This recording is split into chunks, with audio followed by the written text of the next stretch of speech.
Atenção! Vai começar agora uma teleaula de manutenção do curso profissionalizante. Este módulo tem um total de 35 aulas. Hoje, você vai assistir a teleaula número 7. Bons estudos!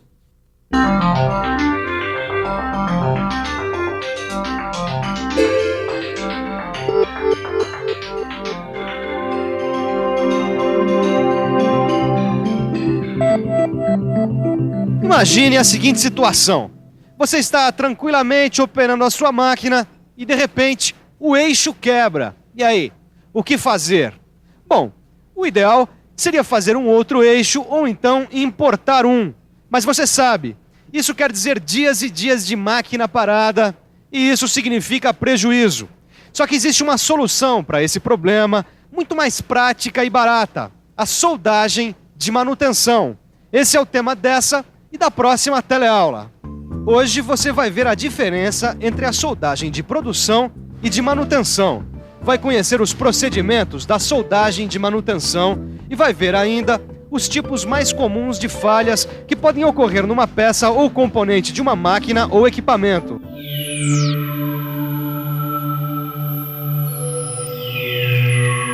Pois é, esse equipamento super simples é uma grande arma na manutenção das máquinas e equipamentos das indústrias, já que com rapidez e eficiência a solda pode prolongar a vida útil das peças de muitas máquinas e equipamentos.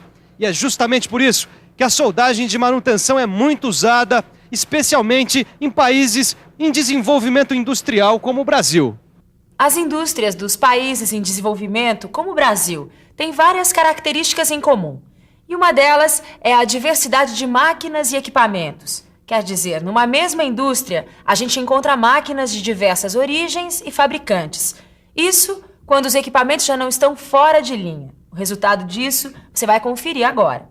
Com máquinas e equipamentos tão diferentes, é praticamente impossível para as indústrias manterem em estoque todas as peças de reposição para essas máquinas. Além disso, quase nenhuma empresa tem grandes estoques para reposição. Fabricar ou importar um componente demanda tempo. Como você sabe, a produção não pode parar. Isso faz da soldagem de manutenção uma técnica bastante usada nas indústrias. Na verdade, existem dois tipos de soldagem: a soldagem de produção e a de manutenção. A soldagem de produção, como você sabe, é um trabalho realizado em condições bastante favoráveis. As especificações estão determinadas, os equipamentos necessários estão disponíveis e a gente conhece a composição química do metal de base. Enfim, está tudo sob controle. Já na soldagem de manutenção, a situação é bem diferente. A soldagem de manutenção é feita dentro de várias restrições e limitações, o que é agravado pela rapidez, porque quebrou, tem que consertar.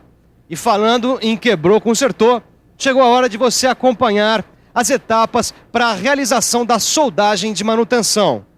O primeiro passo é analisar a falha. E para isso, antes de qualquer coisa, temos que analisar o local da falha. Essa tá fácil, né? O problema tá ali, na régua, ó. Peraí, né, Caio? Ficou fácil porque você já sabia onde era o problema, não é mesmo? Continuando, depois de analisar o local, é preciso analisar a causa da falha. Se é uma fratura, se é um problema causado por desgaste ou por corrosão. No caso dessa peça aqui, ó, dá pra ver que é uma fratura. É isso aí. Agora a gente tem que determinar o funcionamento. Ou melhor, as solicitações, os meios envolvidos e a temperatura do material. Mas para isso, a gente tem que conhecer melhor o material, né? Isso é o nosso próximo passo. A gente precisa conhecer todas as características do material, o tipo de material, a dureza, o estado em que ele se encontra, se ele é revenido, se ele é recozido, se ele é temperado, se ele é cementado. Ou seja, o primeiro passo de uma soldagem de manutenção é uma análise da falha. Para isso, a gente precisa analisar o local da falha, determinar a causa da falha, determinar o funcionamento, conhecer os materiais envolvidos e o estado deles. Analisada a falha, o primeiro passo é estabelecer um planejamento de execução. A primeira coisa, é claro, é escolher o método e o processo de soldagem e o metal de adição, para depois determinar os fatores que influenciam no processo de soldagem. Fatores que influenciam na soldagem? É isso mesmo. A gente tem que planejar todo o trabalho. E para isso nós temos que analisar todos os fatores envolvidos no serviço. Tá bom, que a gente tem que planejar, tudo bem. Agora, que fatores são esses? Se vai ter pré-usinagem, deformação qual vai ser a sequência da soldagem, se vai ter pré ou pós-aquecimento, tratamento térmico pós-soldagem, desempenamento ou pós-usinagem. E essas decisões têm que ser tomadas sempre com o objetivo de eliminar as causas e não só os efeitos da falha. Eu gostei. Eliminar as causas. Tá aqui, o planejamento da nossa soldagem. Depois de concluir o planejamento da soldagem, é hora de consertar a falha. Mas antes de consertar, a gente precisa saber que tipo de falha vai ser consertada. Porque para cada tipo de problema, existe um procedimento diferente. É isso mesmo. A gente vai começar vendo quais os procedimentos no caso de uma soldagem de uma falha por trinca, determinando o começo e o fim da trinca e a falha com o líquido penetrante. Depois de determinar o tipo e a dureza do material, a próxima etapa é preparar a região que vai ser soldada. Com uma abertura adequada para o eletrodo, tocha ou maçarico ter acesso à região a ser soldada, dependendo do processo que vai ser usado. E em seguida, a gente tem que limpar bem, para tirar qualquer resíduo de óleo, graxa ou impurezas. E aí é só decidir os parâmetros da soldagem e iniciar o trabalho. O importante é você seguir passo a passo todos esses procedimentos. Por isso, é melhor você vê-los mais de perto.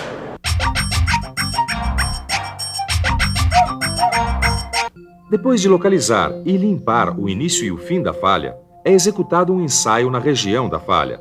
Identificado o tipo e a dureza do material, a gente faz uma abertura na região da trinca, limpa o local que vai ser soldado e, em seguida, executa o ensaio de líquido penetrante para ter certeza de que toda a descontinuidade foi eliminada. A seguir, a gente especifica o processo de soldagem e o metal de adição, os parâmetros de soldagem, incluindo, quando necessário, a temperatura de pré- e pós-aquecimento e o tratamento térmico pós-soldagem. Além disso, é necessário especificar uma sequência adequada e, se preciso, um sobremetal para o acabamento. E depois de soldar e fazer o acabamento, a gente executa um novo ensaio de líquido penetrante para garantir a qualidade da solda. Todos esses procedimentos são muito importantes para que a máquina mantenha todas as suas características mecânicas, continuando capaz de suportar as máximas solicitações exigidas durante o seu trabalho. Agora, se o problema da peça ou equipamento foi causado por corrosão, como esse aqui, aí os procedimentos mudam um pouco. Olha só, é aqui que a gente vai revestir. Já sei até como. Mas antes, a gente tem que fazer a preparação da superfície. É isso aí. Primeiro a gente precisa limpar muito bem, senão a solda não pega. Agora dá pra ver que tá limpinho, sem nenhuma sujeira. Agora, a gente verifica se não tem descontinuidades que possam atrapalhar a soldagem. Perfeito! A gente já pode começar a especificar o processo de soldagem e o metal de adição. Mas olha, precisamos ter muita atenção, isso tudo deve ser feito com muita atenção para que a peça continue capaz de suportar as suas solicitações do trabalho. Então vamos lá, né? Mas espera aí. Vamos ver isso bem de pertinho, vamos acompanhar isso de perto, passo a passo, todos os procedimentos. Como na falha causada por trinca, a gente precisa, em primeiro lugar, localizar os limites da região desgastada, limpar bem e depois verificar se existem descontinuidades. O próximo passo é especificar o processo de soldagem, o metal de adição, os parâmetros, a sequência de soldagem e o tipo de ensaio para verificar a qualidade da solda, considerando, se necessário, a temperatura de pré- e pós-aquecimento e o tratamento de alívio de tensões e, se for preciso, ainda prever um sobremetal para o acabamento da peça recuperada. Até agora você viu como reparar as falhas de uma peça ou componente.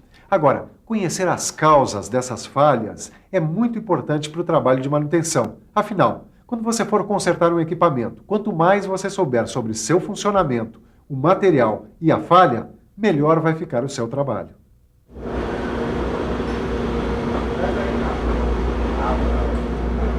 E essa falha aqui? Como é que acontece, hein? Isso aí eu As acredito. falhas por fratura normalmente são causadas por uma trinca, que vai aumentando até quebrar. Aí fica assim. Isso é fácil de imaginar. Agora o difícil mesmo é pensar como é que surgem as trincas. Pode ser por dois motivos.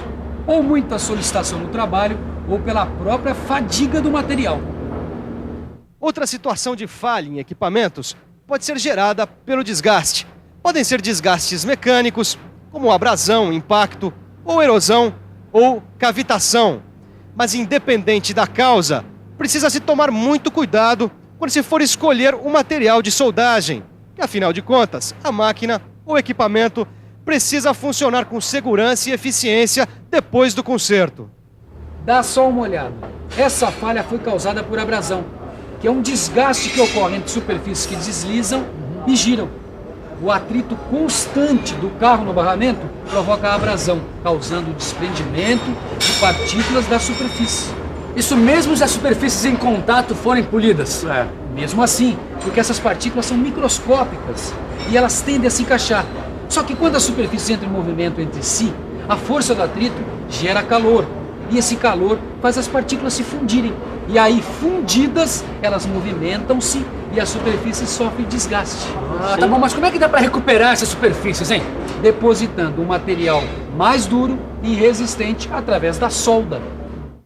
Já esse tipo de ferramenta está bastante sujeito a falhas por impacto. E quando isso acontece, o resultado são deformações e fraturas. Dá só uma olhada.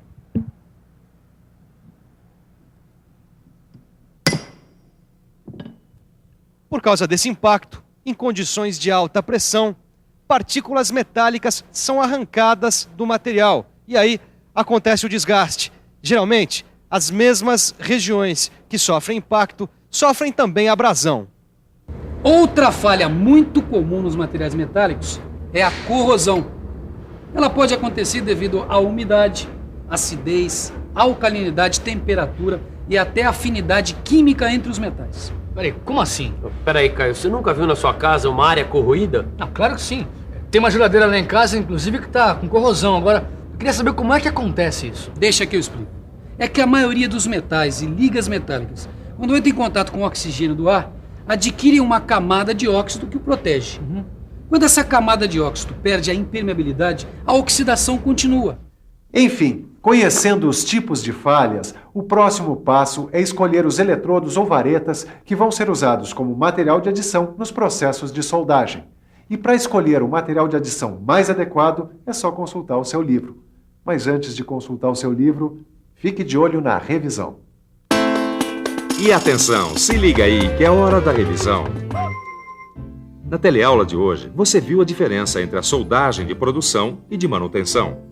Conheceu as etapas da soldagem em falhas por trinca ou fratura e por corrosão ou desgaste. E viu ainda como são causadas algumas dessas falhas. Na próxima teleaula tem mais. Mas por enquanto, o melhor é estudar bastante para poder acompanhar a segunda parte da soldagem de manutenção. Até a próxima!